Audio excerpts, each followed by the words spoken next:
Hello friends, are you ready for a video on chapter 21 of the Contemporary Encyclopedia of English Literature?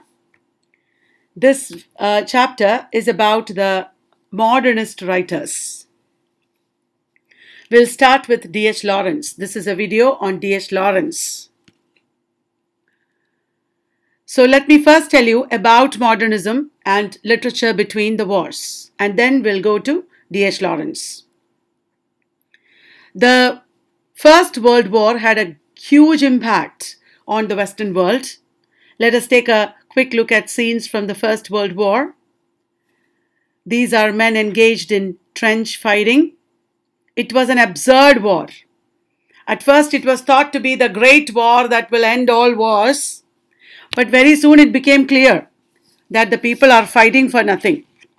They were miserable. There were no proper living conditions in these trenches. And people died from diseases. The soldiers died from diseases and miserable living conditions than the war itself. And they suffered from shell shock. People were recruited more and more from all the Western countries and even from the colonies in the East. And then the Second World War. The Second World War witnessed aerial bombing and lots of innocent people died. Lots of towns and villages and cities were obliterated. They were wiped out from the face of the earth. Many places turned into wastelands. The whole of Europe turned into a wasteland. And this is the mushroom cloud of the bombs that were dropped in Hiroshima and Nagasaki. The atom bombs that finally put an end to the Second World War with an unimaginably huge devastation and disaster. Between the wars means between the two world wars, and in between the two world wars in the 1930s there was the Great Economic Depression in Europe and America.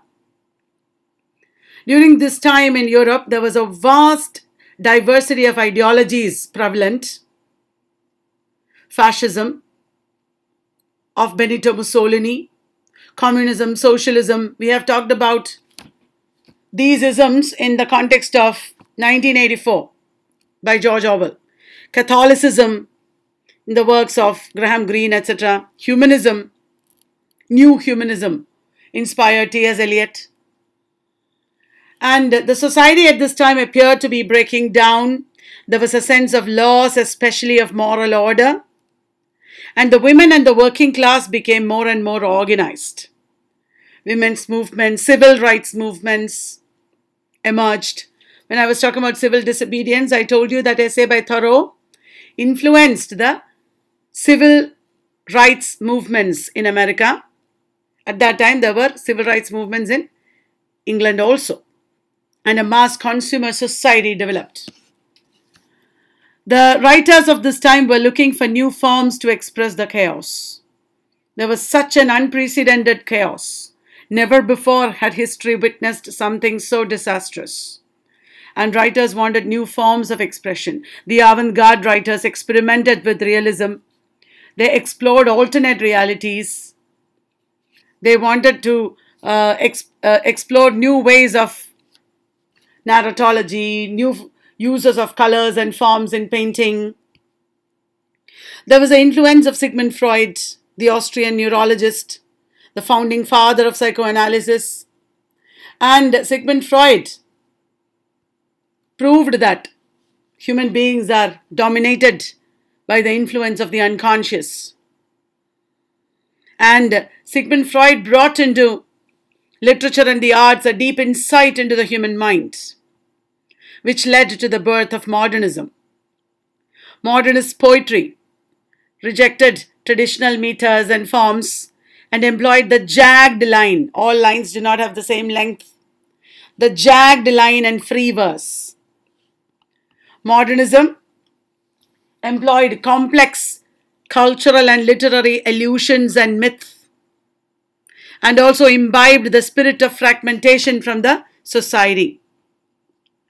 Modernism gave a lot of importance to the classics, to the past order, and in order to revive the classics, to preserve the classics, institutions like Penguin Books were founded. And eventually, in the postmodern period, there was a decanonization of the classics as well. The beginnings of modernism can be traced back to 1890. In the end of the Victorian period, liberal humanism had weakened. There were no agreed common principles. Everything that they relied on till then was broken up. There were rapid changes in society, politics, technology. There was a slackening of family and local and religious ties. Everywhere changes. The old world order, the beliefs of the past 400 years since Renaissance are all falling apart. And on top of all this, there was a chaotic experience of war. Some writers practiced automatic writing, especially in Surrealism and Dadaism. Writers like Gertrude Stein, W.B. Yeats's wife. For some people, this automatic writing became a prevalent practice among many Surrealists and Dadais. And there was the period of high modernism. From the 1890s, you don't see high modernism. High modernism is in the 1920s. And it is seen in the greatest modernists like James Joyce, T.S. Eliot, Virginia Woolf, Ezra Pound, etc. High modernism witnessed unparalleled range and rapidity of change. There was unparalleled range. Never before did writers write in such new ways. And high modernism upheld an austere, abstract and anti-humanist vision. Austere, abstract and anti-humanist vision. They showed a faith in science and technology because colonialism and industrialization were bringing progress. At first, they believed in progress, but eventually, in later periods and postmodernism, we see that there is a skepticism towards reason and progress and science and technology. In high modernism, there is a disregard for historical, geographical and social contexts. Whatever they believed to be true and great in the past are all broken up and proved untrue. So there was a disregard for traditional contexts. And they were approaching life and experience and the text in totally new ways. You can take a look at Charlie Chaplin's Modern Times in order to understand the experience of modernism in a very interesting manner. Modernist literature, remember this is not a lecture on modernism as a theory or movement. I'm talking about modernism as by way of introduction to D.H.Lawrence and the other writers. So in literary theory, I will again talk about modernism. Modernist literature is a break from the prevailing formal conditions. Modernism broke from the prevailing formal conditions. Whatever was considered proper use of form in the text was rejected by the modernist writers. That is the meaning. Modernism uses broken images like well exemplified in The Wasteland, and they took refuge in the mythical past and art. They resorted to mythology like James Joyce did in Ulysses, and they regarded art as an escape and a savior. People turned to art more and more, away from reality. You can see that in Art for Art's Sake. And in modernist literature, there is the urge to find unity among disunities. They searched for a lost unity. Unity is lost in modernist literature, and they searched for lost unity among disunities. Modernist literature is consciously difficult in style, elliptical in structure, condensed and obscure. It is not very plain and straightforward. Modernist literature takes the form of epiphany in James Joyce, stream of consciousness in Virginia Woolf. All these are elliptical styles. And there is self-reflexivity in modernism. The work of art reveals its own fictionality. Modernist literature is self-reflexive. That means it is not lifelike. The work of art reveals its own fictionality. Before D.H.Lawrence, there is another important modernist writer, Dorothy Richardson, 1873 to 1957. Dorothy Richardson was born into a poor family, and she was the friend of H.G. Wells and other avant-garde artists. Her fiction is rather forbiddingly lengthy. Dorothy Richardson's fiction is rather forbiddingly lengthy, and she is best known for the book Pilgrimage. It is a 13-volume novel. Pilgrimage is a sequence of 13 highly autobiographical novels, each called a chapter. And she uses an unpunctuated feminine prose in this book. An unpunctuated feminine prose which introduced a stream of consciousness technique in English literature. Stream of consciousness was a technique that was already employed in French drama and French literature. French, not drama, literature. And it was transported into English by Dorothy Richardson. It was May Sinclair who called it stream of consciousness in literature. It is she who applied it in literature. In the work of Dorothy Richardson, she found it. Before that, it was William James who called the technique stream of consciousness in the context of psychology. Virginia Woolf praised Dorothy Richardson's use of the psychological sentence of the feminine gender. That is what Virginia Woolf termed it as. I told you it was May Sinclair who first used this psychological term used by William James, the brother of Henry James in Principles of Psychology, to describe Dorothy Richardson's work. And Dorothy Richardson in Pilgrimage depicts the life of Miriam Henderson. The protagonist is Miriam Henderson over a period of 18 years. The novels I've given here: Pointed Roofs, Backwater. Pointed Roofs is famous, remember that. Backwater, Honeycomb, Interim, The Tunnel, Deadlock, Revolving Lights, The Trap, Oberland, Dawn's Left Hand, Clear Horizon, Dimple Hill. These are the 12 chapters. A 13th chapter, March Moonlight, was added posthumously.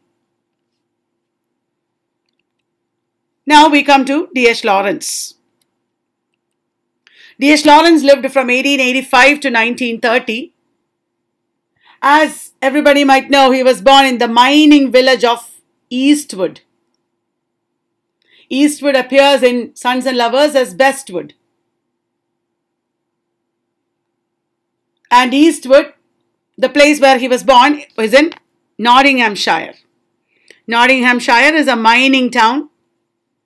And D.H. Lawrence's father was a coal miner. His mother was a school teacher. And like you see in Sons and Lovers, Lawrence's mother wanted to transcend the lower class backgrounds of the family. So, like in Sons and Lovers, D.H. Lawrence's parents were also unhappy with each other. He was deeply attached to his mother, who was committed to helping her children escape the working class. Lawrence was hostile towards the mining industry that destroyed the English countryside. Lawrence was a nature lover, and he did not appreciate the mining industry because it was a huge detriment to nature. It destroyed nature. And Lawrence didn't like that. Lawrence, like his mother, became a school teacher and later poet and novelist. And you wouldn't believe this. He eloped with the wife of one of his college professors, Frida Weekly. It was a tumultuous marriage. There was so much passion and sex. They did experiments in sex. And also the passion and the violence of their relationship also threatened to break up their relationship. The elopement was Lawrence's first rebellion against conventional morality. This was the first time he had openly rebelled against middle class morality, conventional morality. And as I told you, he started a series of sexual experiments that nearly wrecked his marriage. Lawrence was diagnosed with tuberculosis.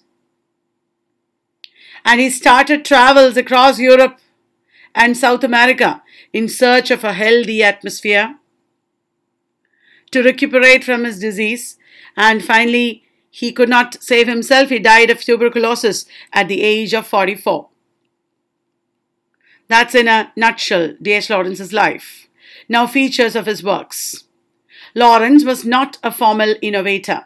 Unlike James Joyce, his contemporary and modernist, Lawrence did not experiment with language, whereas James Joyce did, because James Joyce was a linguist and a formal innovator. Lawrence provided psychological explorations into the lives of his characters. I told you this was the time of Sigmund Freud, and Freudian psychology impacted on a lot of writers and artists at this time. And Lawrence employed the theory of Oedipal complex, how there is a very profound relationship between a son and his mother, which is stronger than any other relationship. In Sons and Lovers, you see Paul Morrell unable to have any relationship with another woman because of his overwhelming love for his mother. And in many of his novels, you can see such autobiographical elements. Lawrence depicts the tensions between classes, the middle class and the lower class.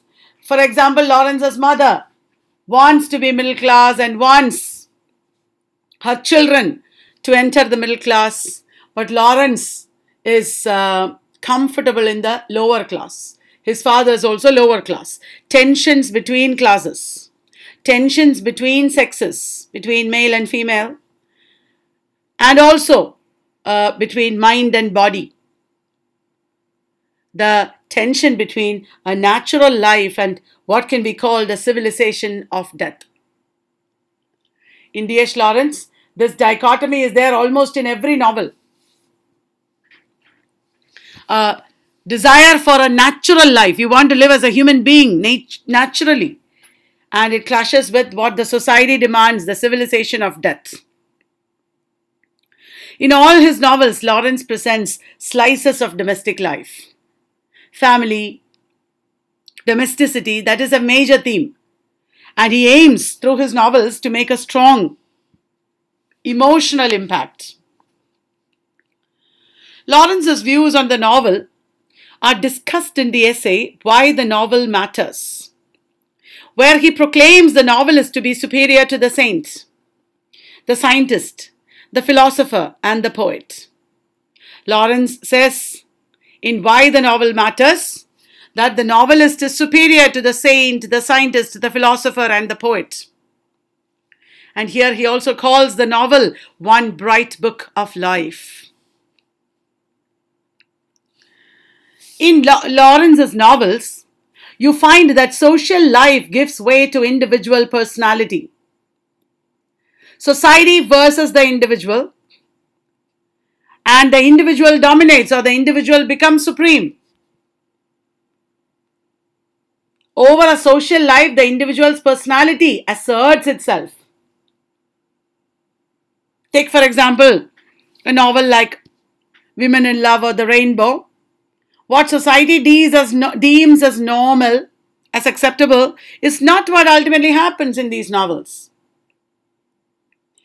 The individual's psychic desires and needs are probably for the first time acknowledged in these modernist writers. You can see some of that in Hardy also. And another very important feature of Lawrence's novels is the frank treatment of sexuality.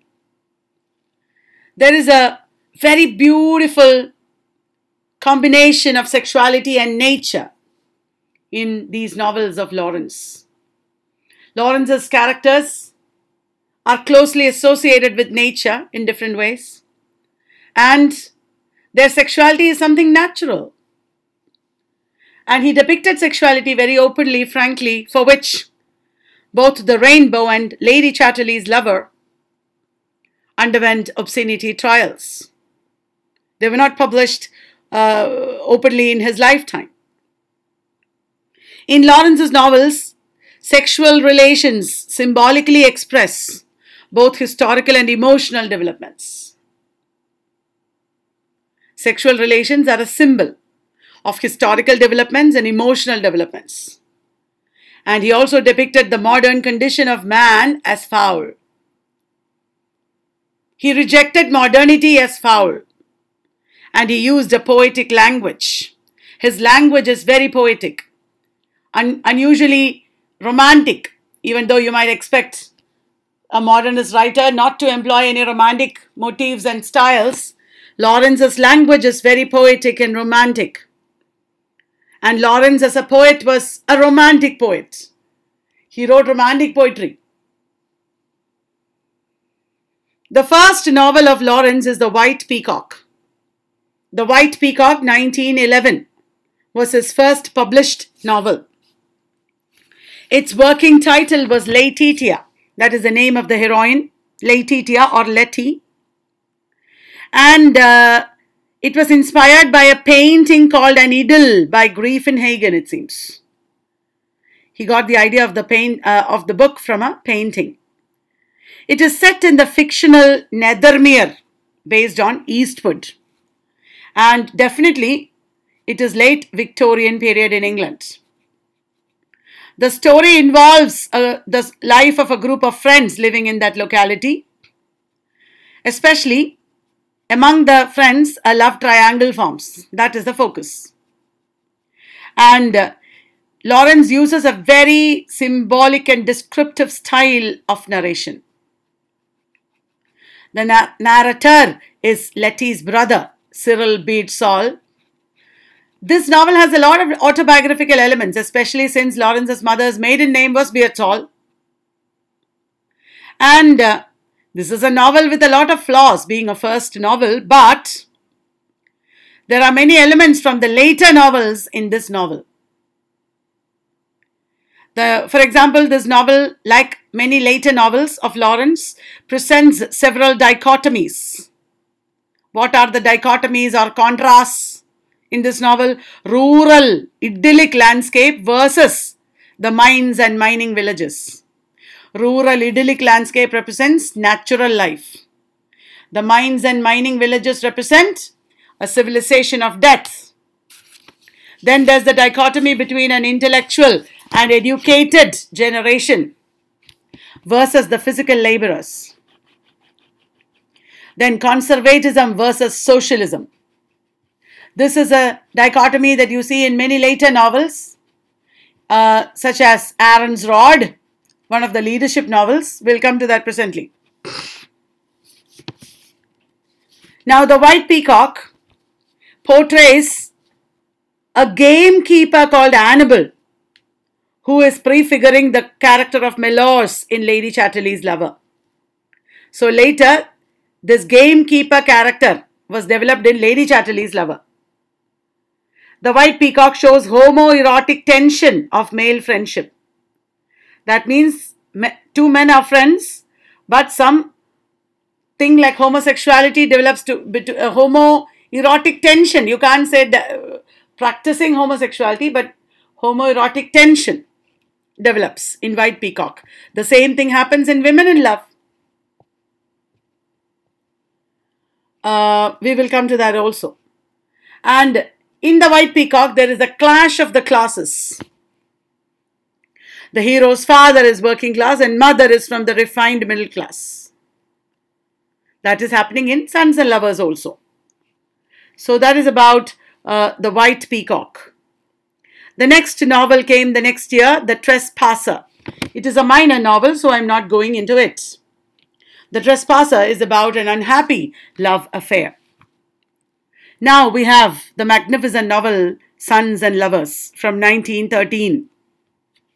It's a classic Bildungsroman, the development of a young boy up to maturation. And it's a Künstlerroman because it is the development of an artist. Künstlerroman was a very common genre employed by the modernist novelists. And this is a deeply autobiographical novel, the writing of which involved many false starts, interruptions, and sweeping revisions. And Sons and Lovers deals with the Oedipal complex. It is about how Paul Morrell is unable to love another woman because of his love for his mother. That is not an active physical relationship or even a love relationship. Not at all. He just adores his mother and feels obliged to her. And Gertrude Morrell is a wonderful woman who lives for the sake of her children, sacrificing every joy. It's a beautiful relationship, not really oppressive. The original title was Paul Morrell. Gertrude Morrell and Paul Morrell are equally important in the novel. Gertrude, it is from her perspective that initially the novel is told, and after a few chapters it shifts to Paul Morrell's perspective. It was edited. This novel was edited by Edward Garnett, and he's also the dedicatee of the novel. It is to him that the novel is dedicated. Edward Garnett got a letter from Lawrence. Lawrence wrote to him where he said this: "This is the tragedy of thousands of young men in England." Sons and Lovers employs psychological realism, which was the very trendy kind of writing at this time. Marcel Proust, etc. were exploring it in France. And the protagonist, Paul Morrell, is torn between his mother's suffocating love. Actually, she is loving him selflessly, but it becomes suffocating because he finds that he is unable to live another life separate from his mother. Even though he has two love affairs, he fails miserably at loving another woman. This novel is also about the clash of the classes. The hero's working class father, who represents a coerced vitality, vis-a-vis the refined middle class mother with her genteel pretensions. And the novel describes the destruction of the English countryside due to coal mining. And it shows an appetite for technology and town building. And this is lamented by Lawrence to a great extent. This is from the 1960 movie Sons and Lovers. After the obscenity trial happened and Sons and Lovers won the case, Penguin won the case, that is, along with a few other books, a movie was made out of it immediately. And the Morrells are living in the mining community called the Bottoms. That is in the neighborhood of Bestwood, where they eventually live in Scargill Street. Gertrude Coppard Morrell is what we see at the beginning. That is the main character at the beginning. She goes to the wakes with her son William. She has also another daughter Annie, and she is pregnant a third time. She does not want that child really, because they are poor people. Her husband is a miner and a drunkard, and she's not happy with him now. She remembers her childhood and youth. In her youth, she had a friend called John Fields. John Fields had given her a Bible, which she still keeps, and she had encouraged him to go to the ministry. That is what John Field wanted to do, become a clergyman. Against his father's wishes, his father wanted him to manage the family business. So she encouraged him to go to the ministry against his father's wishes and be a man. But John Field just obeyed his father and said being a man isn't everything. At that time, Gertrude Morrell did not understand what John Field meant. Being a man isn't everything. But now, after she has married Walter Morrell, who was very much a man, and he turned out to be a failure in life, now she understands what John Field meant by saying being a man isn't everything. Gertrude and Walter Morrell meet at a Christmas party, and Gertrude married him for his difference from her father. Gertrude married Walter because Walter danced well. Gertrude did not like to dance, so she didn't dance. So Walter came and sat down beside her and they talked. Wow. She liked that. Very soon they were married. After marriage, for some time it was all good. But then, one day she discovered unpaid furniture bills, learnt of Walter's debts, and she became disappointed more and more with his uncouth behavior and lower class lifestyle and lack of money. He does things that she cannot appreciate.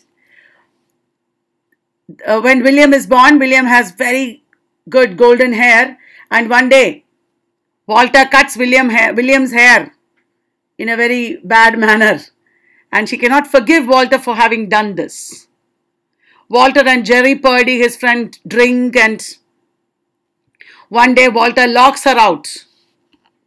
She was pregnant and she had to walk outside the house because Walter fell asleep inside. And then when Paul is born, Walter doesn't give her the care that she wants. She nearly dies of the childbirth. And Walter goes and has his dinner, smokes, I think, and then only he goes up to see her. Oh, and Walter always plays for sympathy with others. There's a clergyman who comes visiting Gertrude, and he behaves in a very bad manner with this clergyman, asking for sympathy. One day he flung a table drawer at Gertrude's head and cut her forehead. And after this, he stayed in bed sulking because he was sorry for what he did. Instead of saying sorry and like a man, what he did was he stayed in bed. And one day he took money from his wife's purse, and when she confronted him about it, you know what he did? He packed a bundle of clothes and said he's leaving home. Actually, he was hiding. You don't expect a man to do all these things. Well, and Gertrude actually cares for Walter. When Walter falls ill, for example, she cares for him and she wants her children to love their father. At this time, another child is born, Arthur. Paul is also born, of course. And William is growing up. Mrs. Morrell dotes on William. As I told you, when Walter falls ill, his wife nurses him back to health. And when William is growing up, Mrs. Morrell joins Women's Guild, attached to Cooperative Wholesale Society. And then she finds William a job in the cooperative office. William actually doesn't really care for what his mother thinks, or he is not very protective of their mother, even though she dotes on him. And without even thinking about what Mrs. Morrell will feel, William just gets a job in London and leaves. She is devastated, but she doesn't prevent William from going. She doesn't throw a tantrum. She just accepts it. And then in London, he begins to court. He begins to dance at first. And he begins courting one girl called Louisa Weston. Meanwhile, Paul got a job, okay. Paul had to find advertisements from the Cooperative Society according to his mother's bidding. And then Thomas Jordan Surgical Appliances Company called him for an interview. He did not want to do all this kind of work. He was a very sensitive boy and an artist. Paul was a sensitive and even depressed boy, and he was an artist. And for his mother's sake, he went for the interview with her. Both mother and son go to Nottingham. That's a very memorable trip that they took. They went for the interview. He was asked to read out a French letter and interpret it. He made some mistakes, but still, Paul got the job. And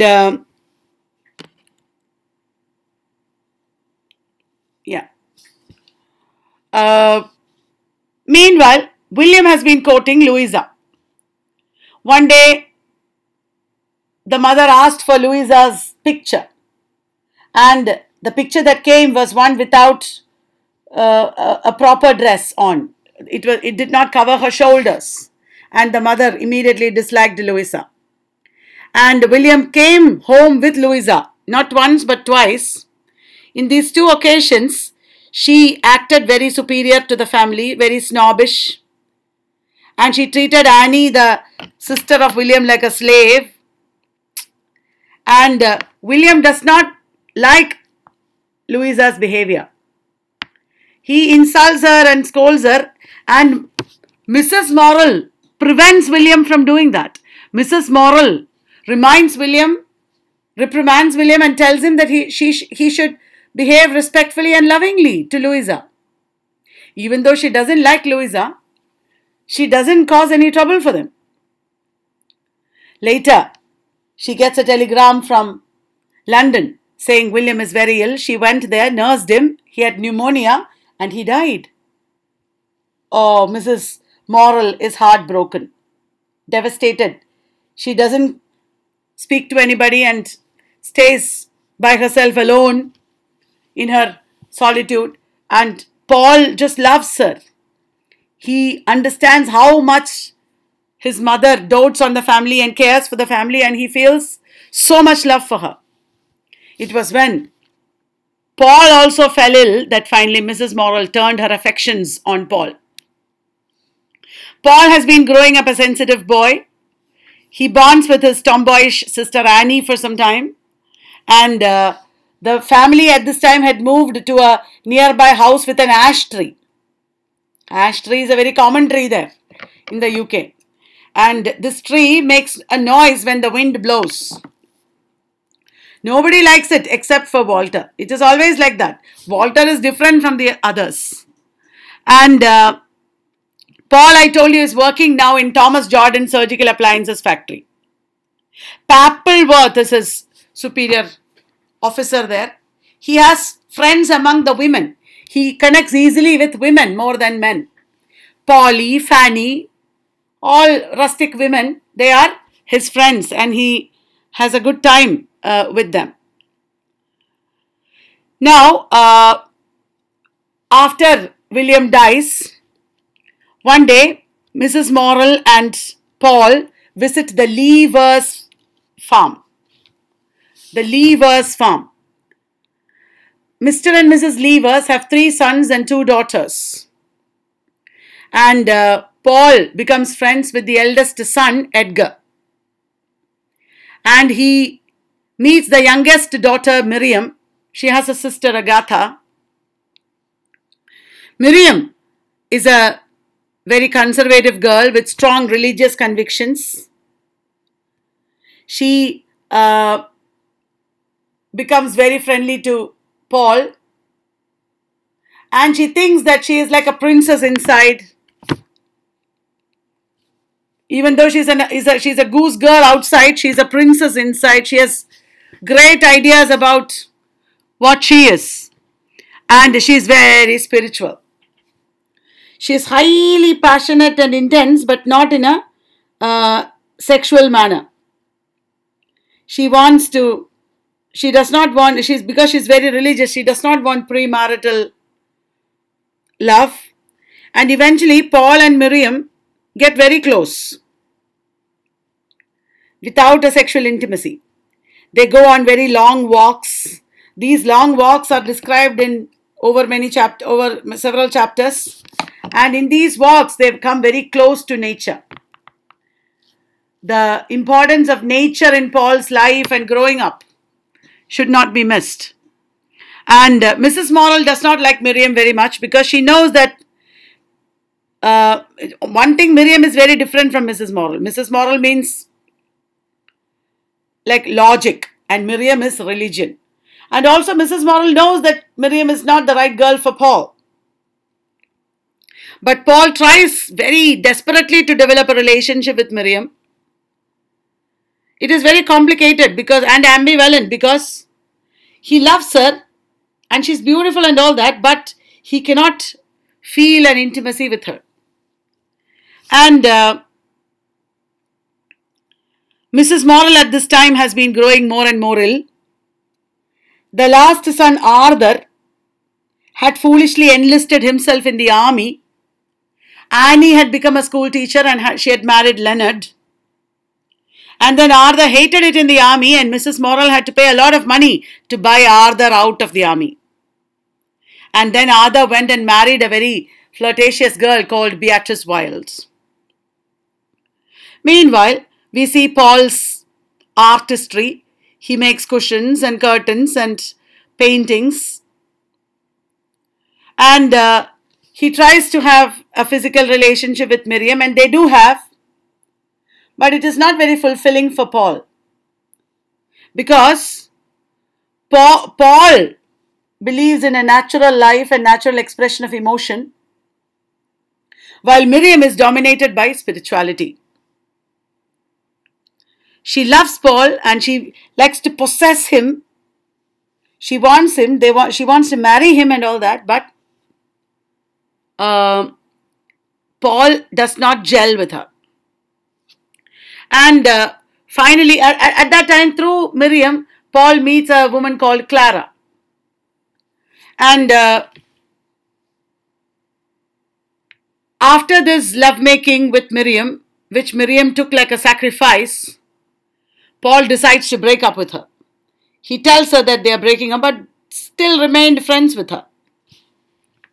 Meanwhile, he has been meeting Clara more and more. And he was attracted by Clara's body and sensuality, unlike Miriam.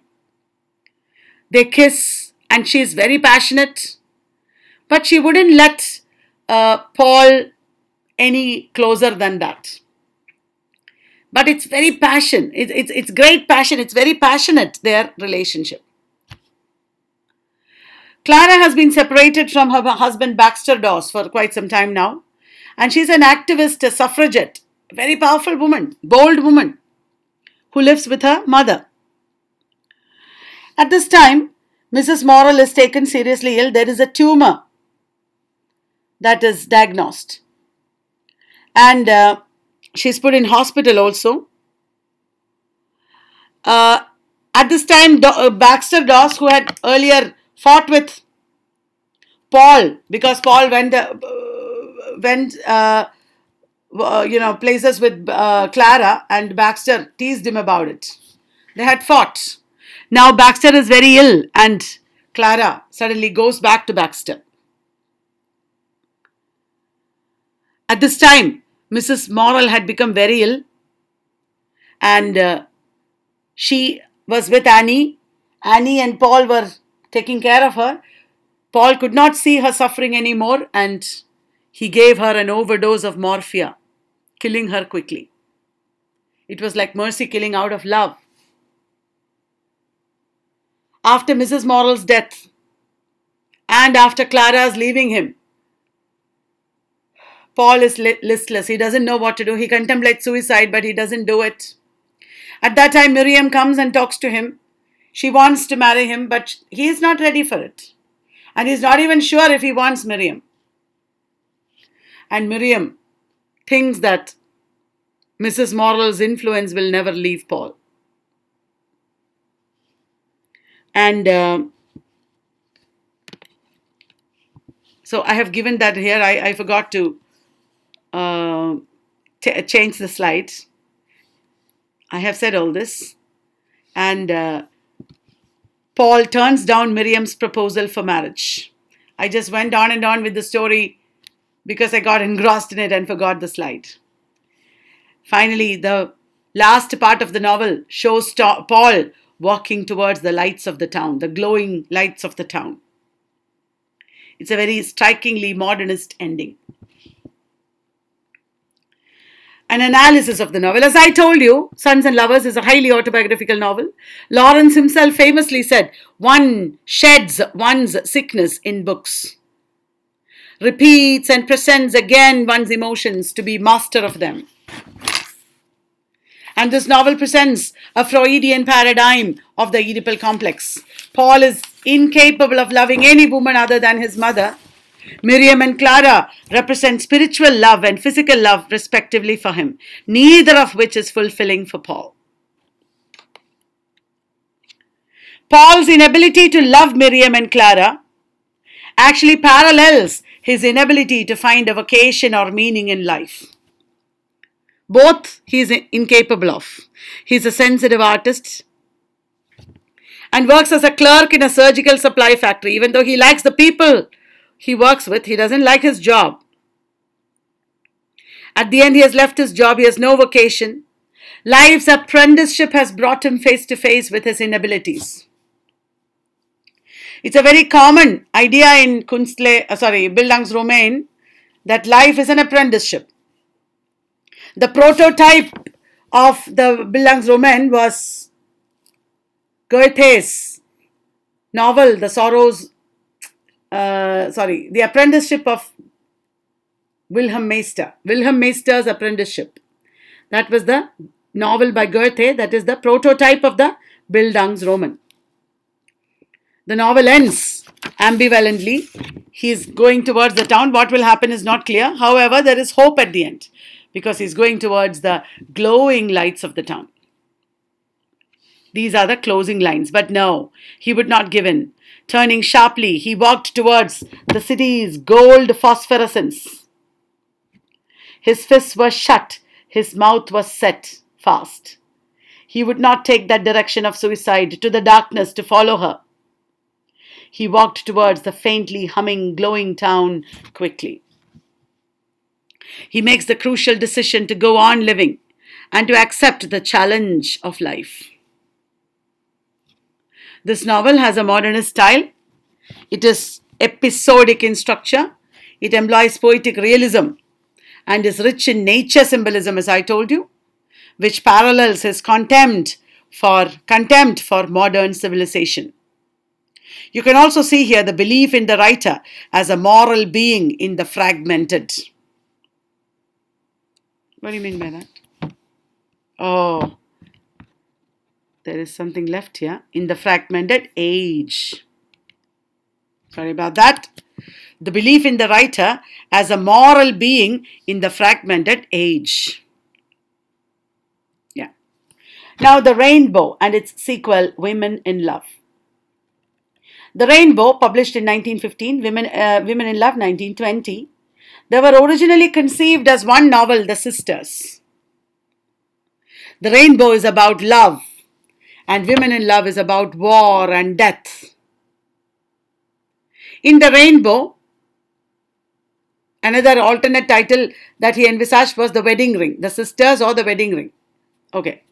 So, in The Rainbow, the first novel, 3 generations of a farming family, the Brangwen family, is what you see here. 3 generations of a farming family called the Brangwens. The first couple, there are 3 couples that you see here. The first couple is Tom and Lydia. The second couple is Will and Anna. The third couple is Ursuela and Anton. The family story parallels England's change from a rural society to a heavily industrialized one. The story of the family parallels England's change from a rural society to an industrial one. And because there is a farm, marsh farm here at the beginning, and later it will become a city with Willingdon Colliery. Colliery means coal mine. So the family story moves from marsh farm to Willingdon Colliery, that is from a rural society to a heavily industrialized society.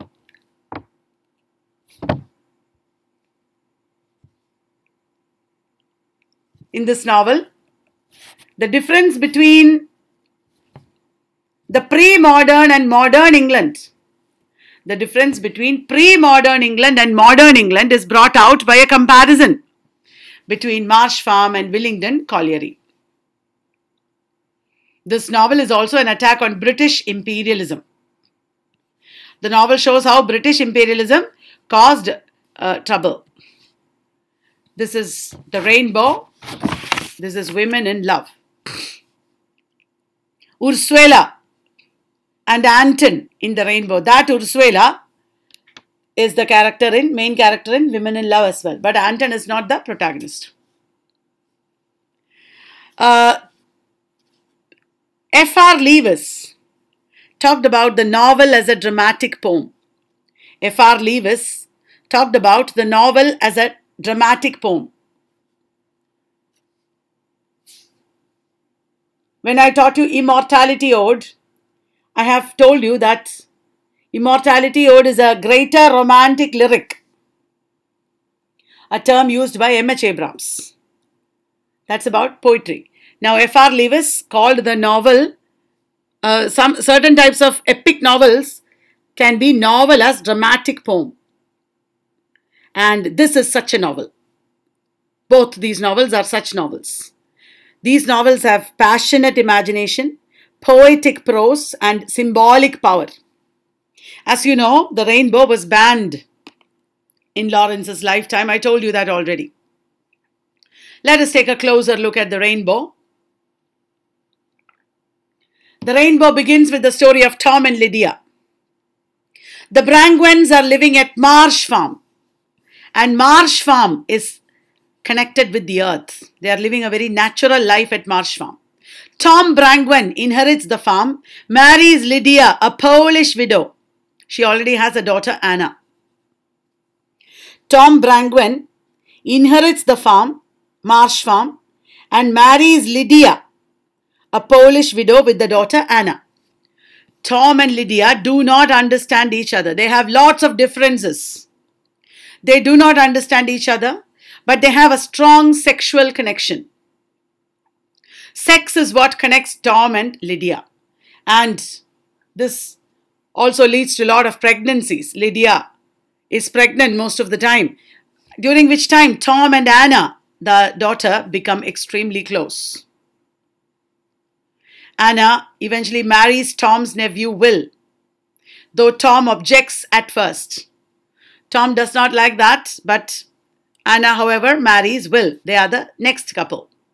Anna and Will's marriage is passionate and stormy. No marriage is very easy and problem-free in Lawrence.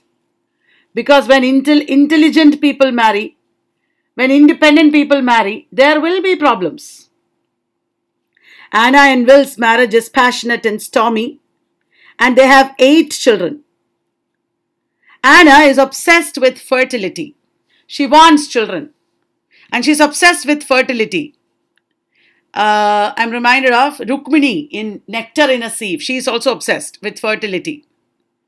While Will withdraws into his handicraft hobbies, and here also the only bond is sex. They have a great sexual relationship. Their oldest child is Ursuela. Their oldest child, Ursuela, has to take care of her siblings because their mother is pregnant most of the time. And Ursula dislikes taking care of her siblings and longs for a more meaningful life. She does not want to end her life doing household chores. She wants a more meaningful life. As a child, as a girl, she dreams of upper class life.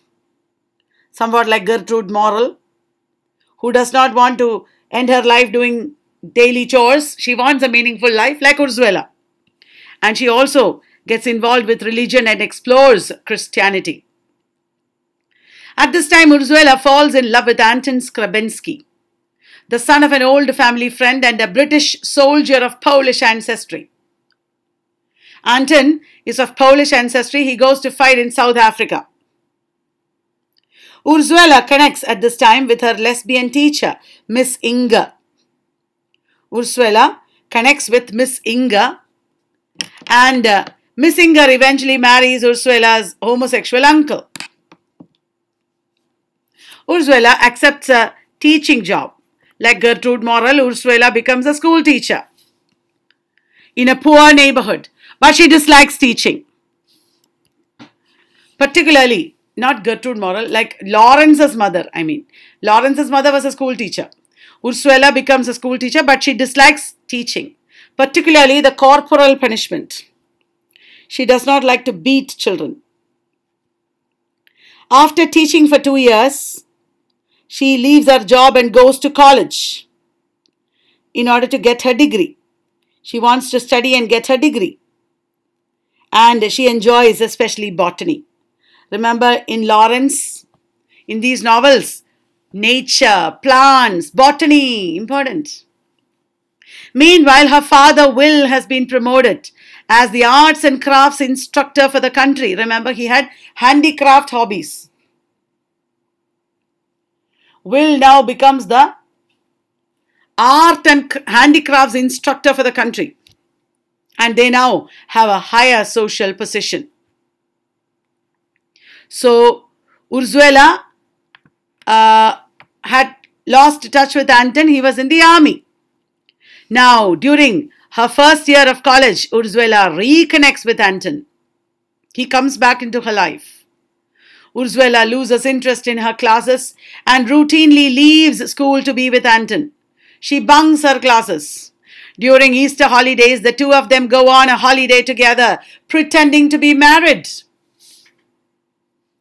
Ursula fails her university exams and gets engaged to Anton, but she's not sure whether she wants to marry him. You see, in the West, if you're in love, that doesn't mean you should be married. Whereas in India, if you are in love, until recently that is, it was a foregone conclusion that you get married. But Ursula fails her university exams and she has been going around with Anton. She is now engaged to Anton, but she does not really want to marry Anton. And she calls off the engagement. And he leaves for India to fight.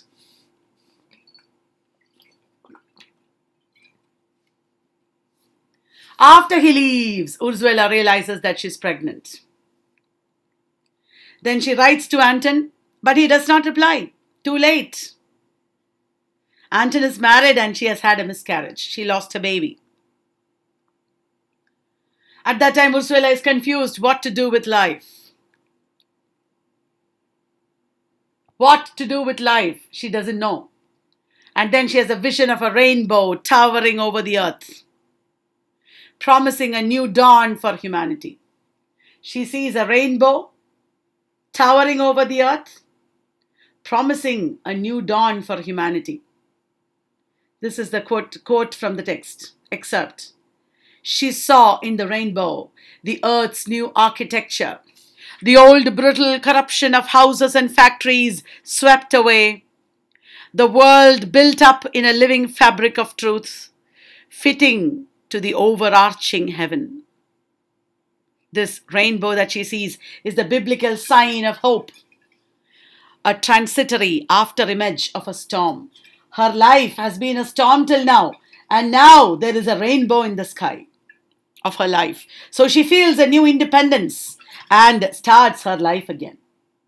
She once again starts her life. She knows she can go forward. That is how the novel The Rainbow ends.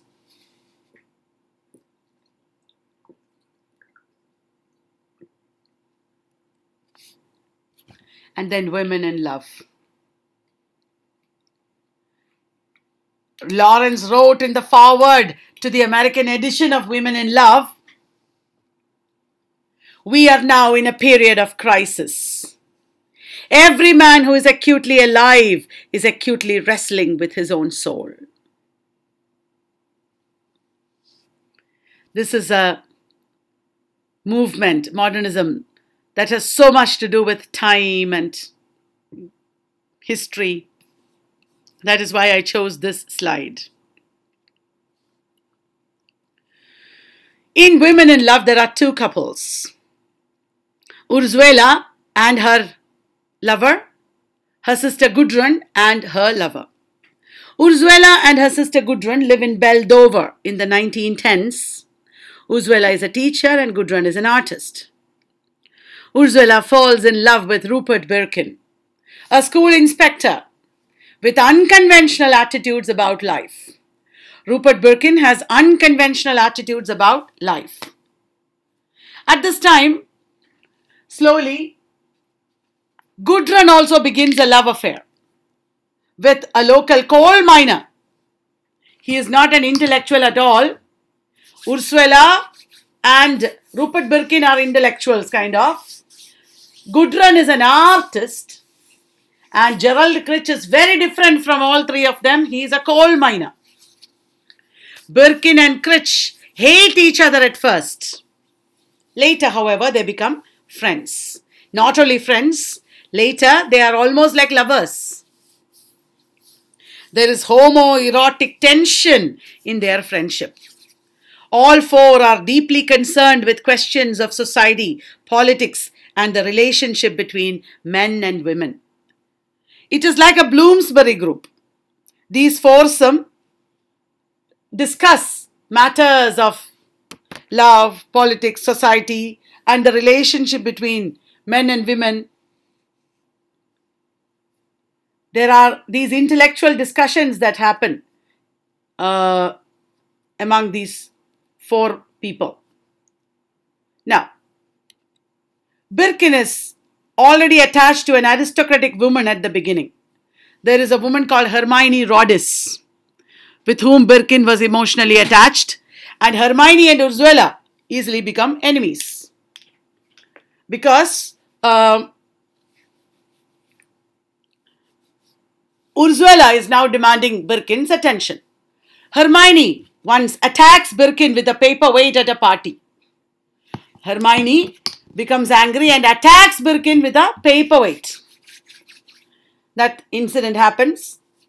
Now, at a party at Critch's estate, his sister Diana drowns. There is this tragedy at Critch's house.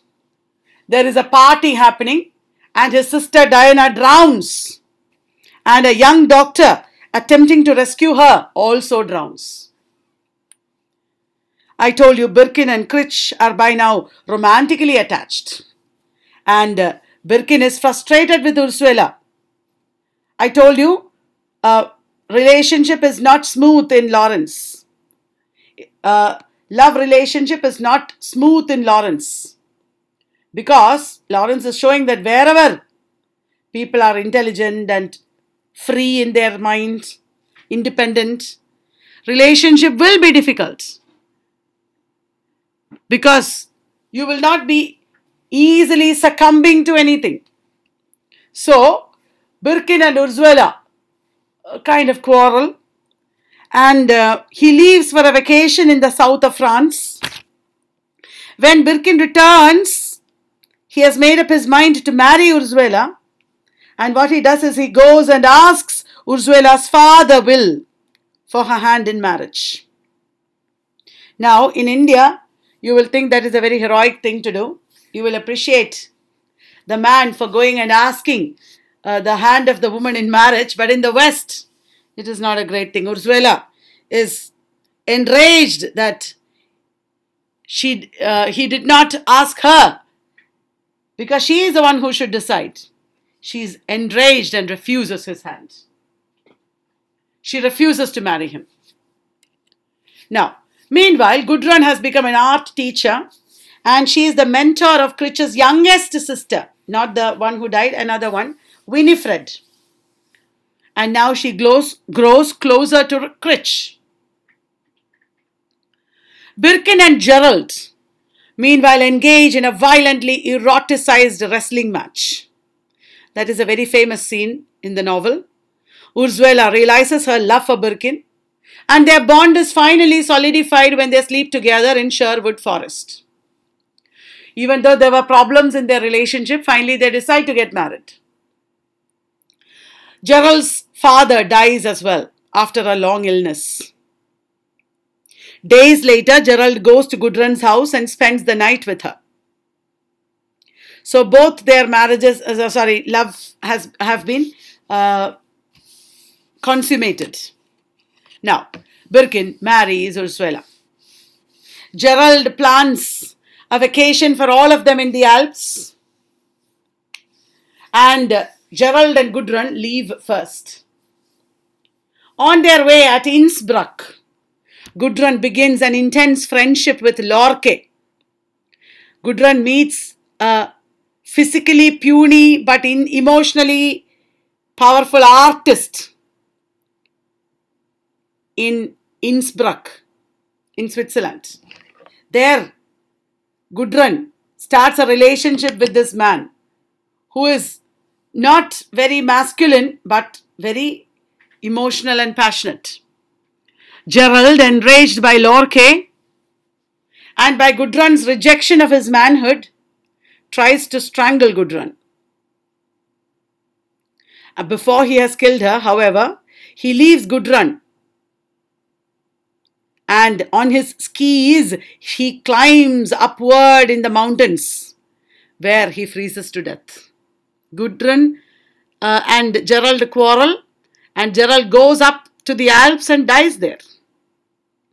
Birkin and Ursula arrive, and the novel ends a few weeks later with Birkin trying to explain to Ursula that he needs Gerald as much as he needs her.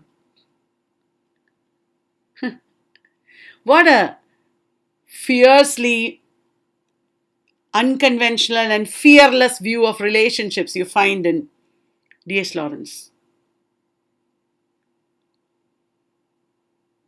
So unconventional, so fearless, so bold. Then, D.H.Lawrence has written leadership novels. I didn't tell you one thing. The opening chapters of The Rainbow are modeled on the Bible, okay? Remember that. Now, leadership novels are three novels that expose Lawrence's controversial fascist sympathies. In all these three novels, he talks about fascism versus communism and criticizes socialism. In all these three novels, Lawrence talks about fascism versus socialism and criticizes socialism. The three novels are Aaron's Rod, Kangaroo, and The Plumed Serpent. Aaron's Rod is from 1922, same year as Ulysses, Jacob's Room. Aaron's Rod is an autobiographical picaresque novel, and it is based on Lawrence's own experiences in Italy and his relationship with his German-born wife. The protagonist is Aaron Sisson. He is an official in the coal mines, but he is also a flautist, a flute player, talented but amateur flute player. He has left behind his wife and 3 daughters, as well as his job in the coal mine, and he is going to Italy. He has left his past life behind him. He is indecisive, and there is an inner yearning in him. And also, this is like a disease There is a D.H.Lawrence like writer that he meets, Rod and Lily. It is Rod and Lily who cures Aaron back to health. He nurses Aaron back to health. And Aaron finally arrives in Florence. Post-war Florence in Italy. There he engages in intellectual and political discussions and falls in love with an aristocratic woman, etc. At the end, his flute, Aaron's flute, is destroyed in a fascist explosion. Aaron's flute is the symbol of independence, and it is destroyed at the end in an anarchist fascist explosion. This is reference to the biblical Aaron. In the Bible also, there is an Aaron paralleling this character. Kangaroo, the next leadership novel, is set in Australia, and the central concern of the novel is the intense relationship between the writer Richard Lovett Summers. He's an English writer, and he has a German wife, Harriet, like D.H. Lawrence and Frida. This relationship is at once nourishing and destructive.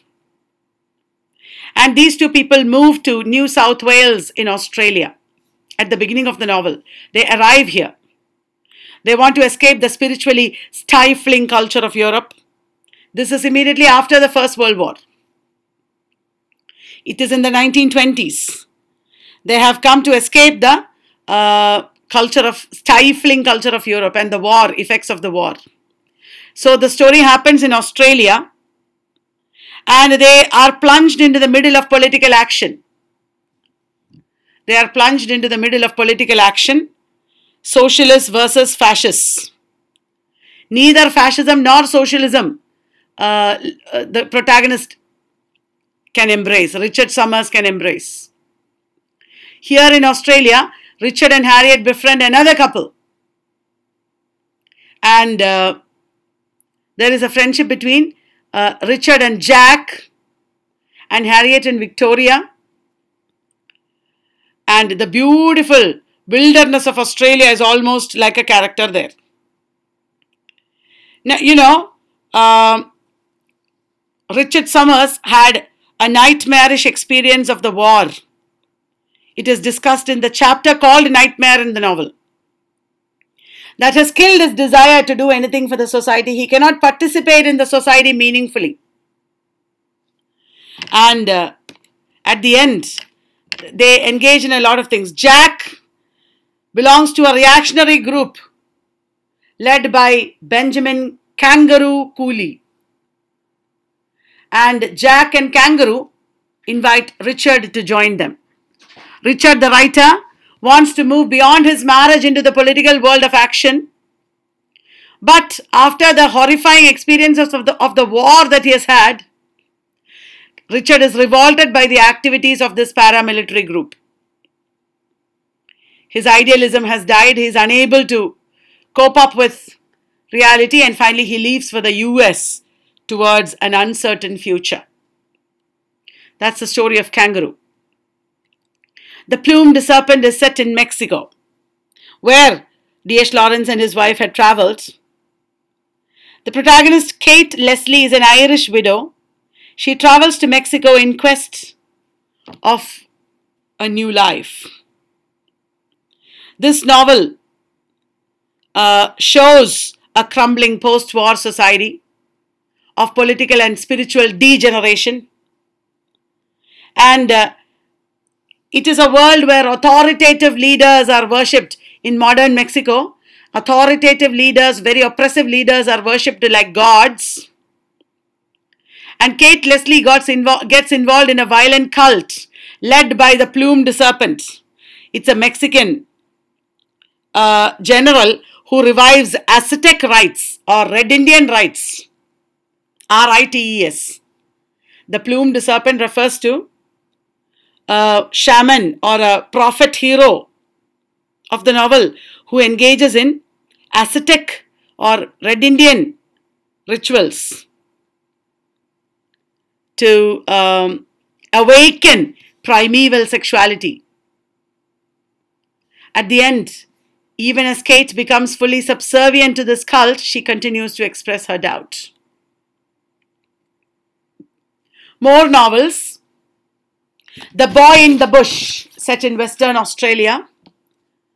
It's a rewriting of another story. Mr. Noon is an unfinished novel which offers a sarcastic view of the love life of Gilbert Noon, who finally leaves Nottinghamshire to escape the narrow provincial middle-class society. Gilbert Noon. Mr. Noon is also autobiographical, similar to Sons and Lovers. Published very late. Lady Chatterley's Lover was published in a small way in 1928, and then it was banned, and then it underwent obscenity trial in 1960 along with two other books. Which are they?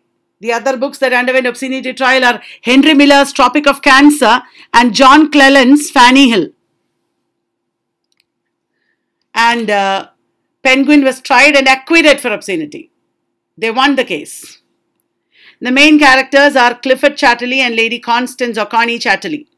Clifford Chatterley used to be in the army, and he is a man who lives a very physical life, and then ironically he becomes paralyzed in the body. He's in a wheelchair. He doesn't really care for his wife in the way she wants. He is self-absorbed man. He's a self-absorbed man, typing very mundane things on his typewriter and running a coal mine from his wheelchair. Their gamekeeper is Oliver Mellors. Connie is still young, and she discovers her sister comes and finds that she is wasting away. So Connie realizes that she has to spend time for herself. She has to take walks. She has to look after herself. So she gets a nurse for her husband. And she is rather manipulative, this woman. Connie, meanwhile, starts taking long walks and getting closer to nature. And she keeps visiting Oliver Mellors' shed. He's a man who also was in the army, and he now lives a very secluded life in their estate, speaking a very pronounced lower class accent, separated from his wife. And Connie and Mellors get close. They start a physical relationship which is extremely passionate and natural. The descriptions of their lovemaking scenes is what led to the banning of the book. So this novel is about the dichotomy that I talked about at the beginning, natural life versus the civilization of death. And then Connie is pregnant. Her husband had actually wanted her to go and have sex with some upper class man and get a child. He was okay with it, but now he is shocked to find that it is the gamekeeper who is the father of this child.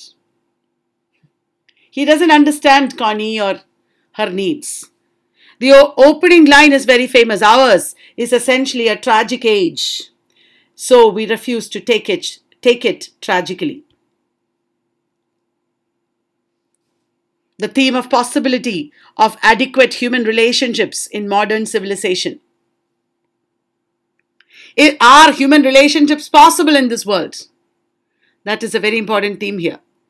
And the subversion of social hierarchies through the couple's sexual transgression. Lady Chatterley's Lover shows the couple's sexual transgression. And this is in effect a subversion of social hierarchies. There were two earlier versions of this novel before it was published. The first, Lady Chatterley, and John Thomas and Lady Jane. Lady Chatterley's Lover. Cover page.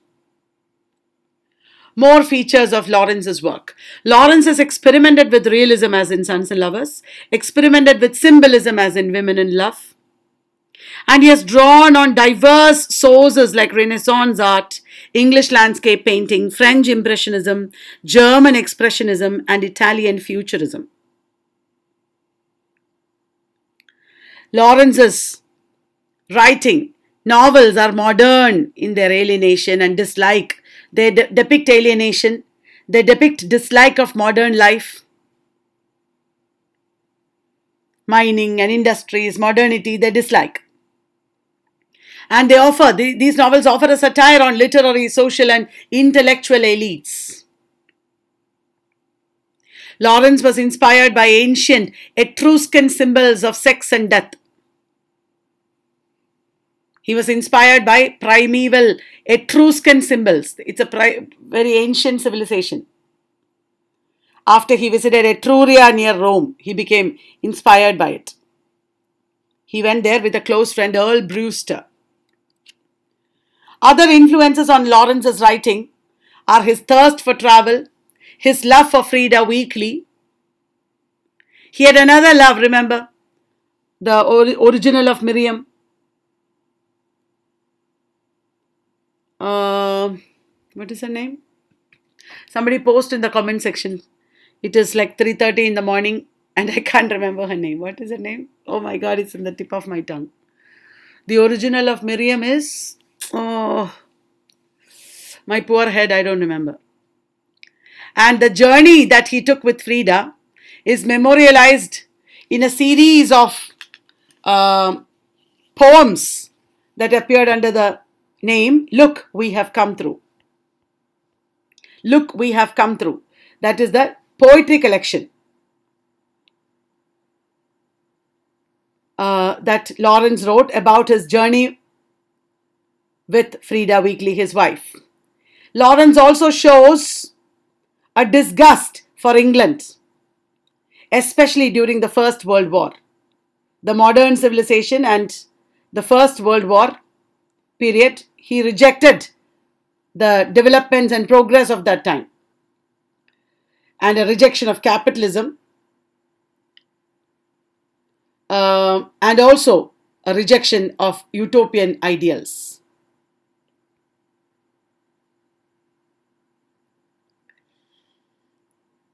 I'm still thinking about what is Miriam's, which woman Miriam is modeled on.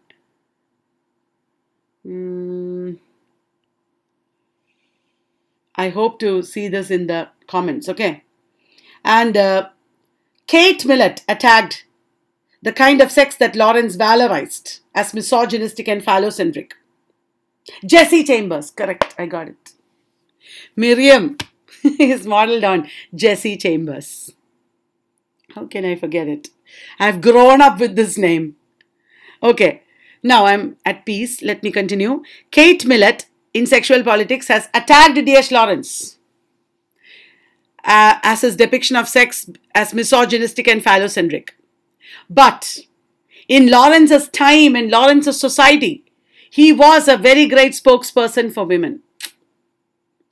What Kate Millett has attacked him for is his religious celebration of the phallus, probably got from Etrurian civilization. In India, our Shivalingam is the celebration of the phallus, worship of the phallus.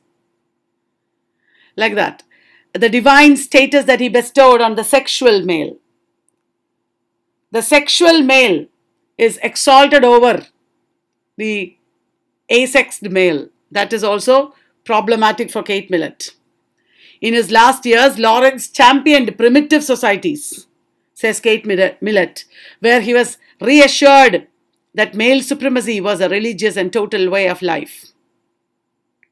Lawrence's dark outsiders, whether Mexican Indian or Derbyshire collier, focus their ambition on the white man's woman, the lady. The white women in Lawrence are often attracted to dark outsiders, which is normal according to Frantz Fanon, but Kate Millett did not appreciate it. She also attacked not only D.H. Lawrence, also other authors such as Norman Mailer. The Escaped Cock or The Man Who Died is another novella by D.H. Lawrence. It superimposes the Egyptian myth of Osiris and Isis into the gospel story of Jesus Christ. Interesting. Lawrence has written travel books like Twilight in Italy, Sea and Sardinia, Mornings in Mexico, Etruscan Places. And he has written a lot of poetry. His first published poems were actually poems. His first published works were actually poems. Some are satiric and expresses outrage at social hypocrisies. And the best of his poems deal with animals and plants. Birds, beasts and flowers. That is the famous collection. Tortoises is another collection. The Snake, Bavarian Gentians, Piano, Mosquito. These are all famous poems by Lawrence. And Lawrence's poetry rarely meets a conventional reader's expectations. I.A. Richards has offered a case study of the piano in practical criticism. I.A. Richards' students ranked the piano as 11th of 12 poems. Because it is not what you expect, it is not what you easily understand. Lawrence's verse, I told you, has been classed as romantic and is highly antithetical to New Criticism. New Criticism likes poems like The Wasteland. Now, Lawrence's important collection, I told you, Birds, Beasts and Flowers. It has nature as well as sexual symbolism, biblical and mythical allusions. Our Amit Chaudhary, the writer, the novelist and short story writer and critic, he has written on D.H.Lawrence a book. And Lawrence wrote a lot of short fiction also. Lawrence's short stories are very important. There are many collections like England, My England, The Horse Dealer's Daughter, The Order of Chrysanthemums, The Rocking Horse Winner, The Virgin and the Gypsy, Tickets Please.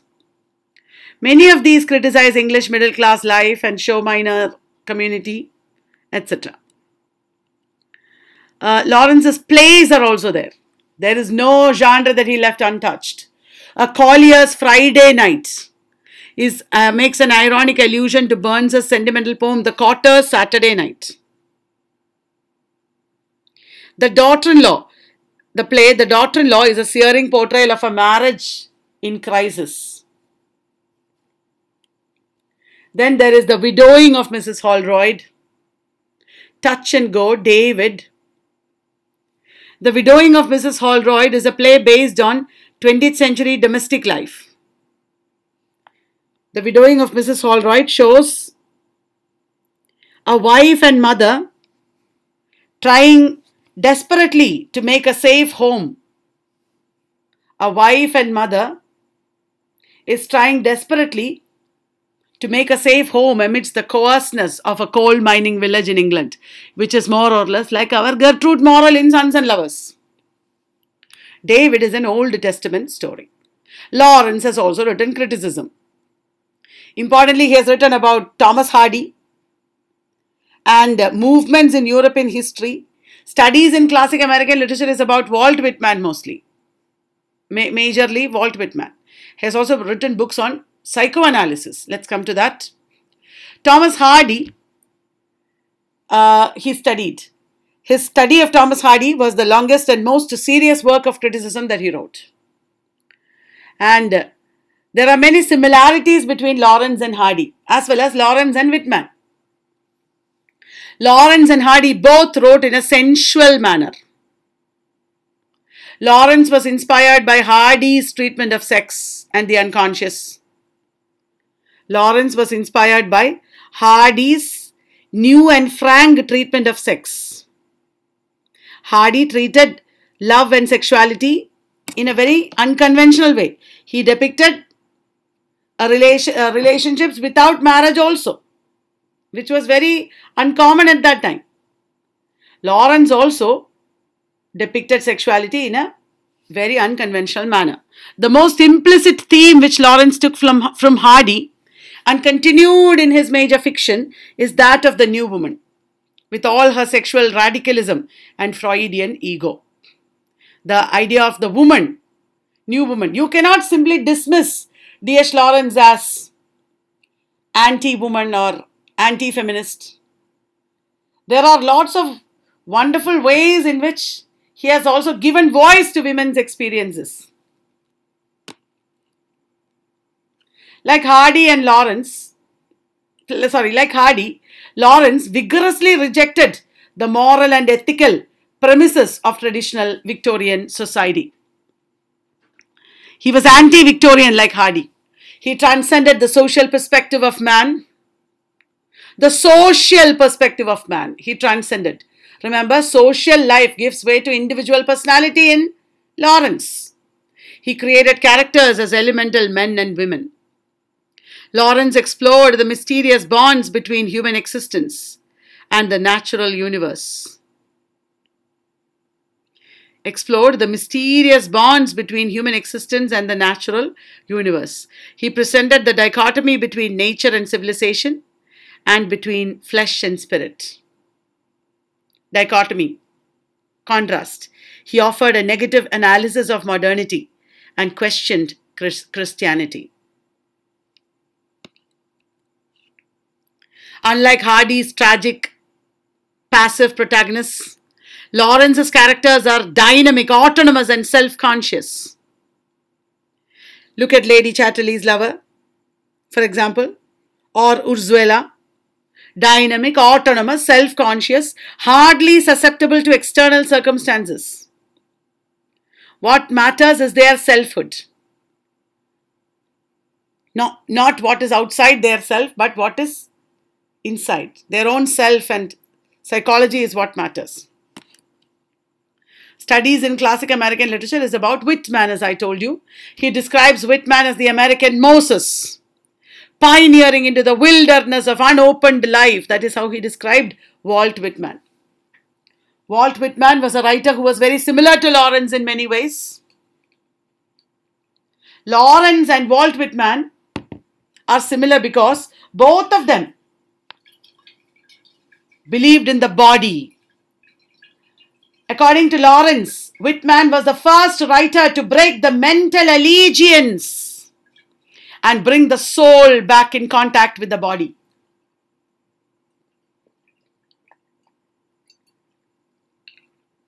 Through experiences of the body, in both Whitman and Lawrence, there are spiritual experiences. Body and spirit are not two separate things. Whitman exemplifies Lawrence's religion of blood consciousness. In Whitman, as well as in Lawrence, there is the spirit of blood consciousness. Know yourself through the blood, through the body. Celebrate the body as against mental consciousness. Mental consciousness ignores the body and thinks mind is everything. Lawrence and Whitman both celebrated the body. And the only difference between Whitman and Lawrence probably was that Lawrence could not accept Whitman's democratic perspective.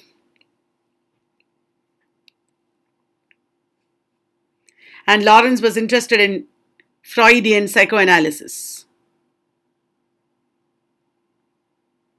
And he wrote 2 books about it, Psychoanalysis and the Unconscious and Fantasia and the Unconscious.